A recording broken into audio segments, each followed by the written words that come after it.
Why do wars make money? Who even benefits from it? How do they even make money from war? Well, you've probably heard this line before, how war makes money. You've also probably heard something like, war is actually good for the economy. And to a certain extent, they are kind of right. However, war is never acceptable. But is that actually true? Is anything really true of the war part? Sort of. For some people, but definitely not overall. Let me explain properly. So, let's actually walk through why as well. The Great Depression. You've probably heard of this big historic event where nobody could get jobs. So, factories sat half empty and millions had no jobs. It was horrible. Then World War II starts and everything changes. And I quite literally mean everything, by the way. The government orders tanks, planes, and ships at scale. Idle factories snap back to full production overnight. It was really quick, really fast. Unemployment nearly disappears within a couple of years. This is really good. This is the famous example of how war creates jobs and how, it kind of helps the economy. However, here's the big catch. Economists call this the broken window fallacy. Cool name, I know. A kid breaks a shop window. A glacier gets paid to fix it. A glacier? Looks like the glacier's income was created by the break. But the shop owner would have spent that money on something else. New shoes, maybe. Now he just has an unbroken window instead, which is not really good for business. Nothing new was actually created. It was destroyed, and then it was, kind of recreated. The glacier's gain is a shoemaker's loss. It's a wash. So why did the World War II spending seem to work so well? Because the factories and workers were already sitting idle. There was no shoemaker losing out. Nothing else was being built. But that's the actual secret. Spending on anything, war or otherwise, revives an economy stuck at zero. War just happened to be the spending that got approved fastest. This idea has a name.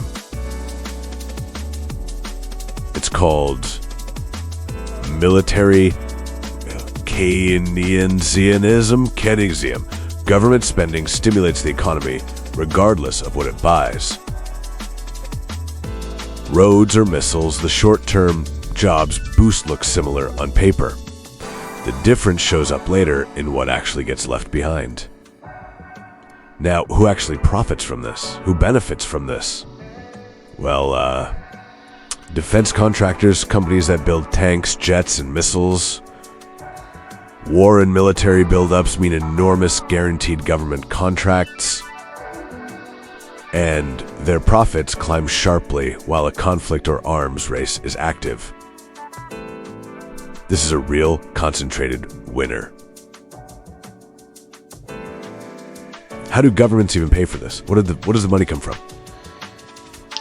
Well, that's the thing. Wars are expensive, way more than normal tax revenue covers. Governments sell war bonds, borrowing money from their own citizens, which is not good. This debt has to get repaid eventually with interest later. The bill for the war doesn't vanish, it just gets postponed. And often, inflation follows. Governments sometimes just print money to cover wartime costs directly. More money chasing the same limited good pushes prices up hard, and this is not good. No bueno. Post-World War II, Germany is the extreme infamous version of this exact pattern. Resources matter too. Wars fought near oil regions can swing global energy prices sharply. For example, Iran. Countries controlling these resources or supplying them can profit enormously. Meanwhile, countries actually fighting the war usually lose money overall. Then comes reconstruction. This is a huge part. So, after the fighting stops, someone has to rebuild everything destroyed. That's an entirely separate wave of massive contracts and spending. The Marshall Plan rebuilt Europe. Companies involved profited hugely from it. Destruction and rebuilding both pay someone, would we like it or not. What about all those new jobs? What happened to them? Well, military spending quickly does create real jobs, quickly at scale. But that same money spent on roads or schools creates jobs as well. And usually leaves something more useful behind when it's finished, rather than extra missiles. This is the real opportunity cost. Even a US president warned us about this, which is kind of funny. Eisenhower, leaving office in 1961, coined a famous phrase, the military-industrial complex is warning a permanent defense spending creates its own political momentum. Companies profiting from weapons have an incentive to keep tensions high. Markets react too, the stock market. Defense company stocks often jump the moment conflict looks likely.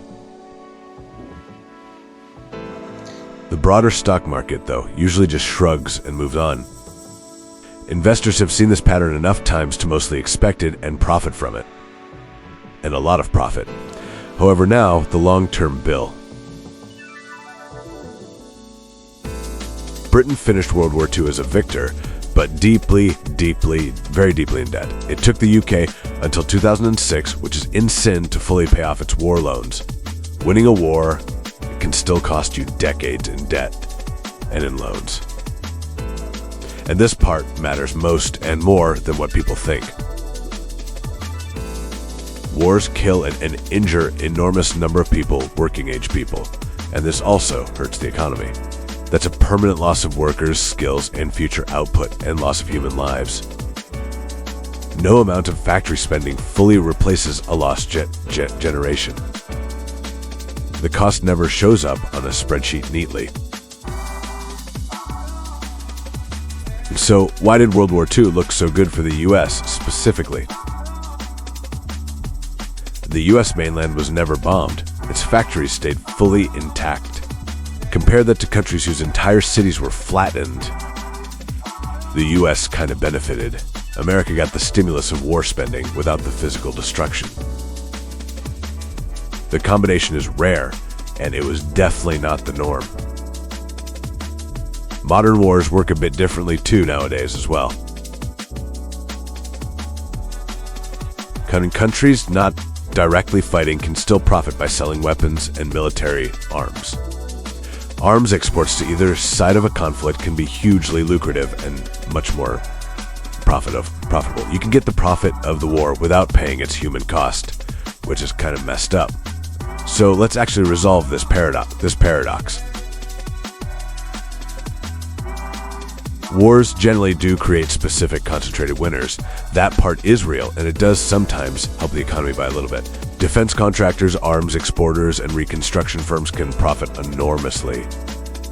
But for the country you're actually fighting, that overall economic math is usually negative. Winners and losers exist at the same time, but the losers lose a bit harder. Let's stack up everything we just covered really quickly. So, idle economies can get a real short-term boost from any big spending. But war destroys real wealth, buildings, factories, and human lives. It's financed with debt and often inflation both paid back for years. Specific companies and countries profit even while fighting nation loses. So, does war really make money? For a defense contractor, often yes. For the country as a whole, rarely. It's a concentrated group. It moves money around violently, but it doesn't usually create more of it. The broken window still costs something. Remember that. And that's why wars make money. And how it benefits a few people. Just not for the reasons people usually assume. someone always profits, and it's rarely the country doing the fighting. And that's end of the video.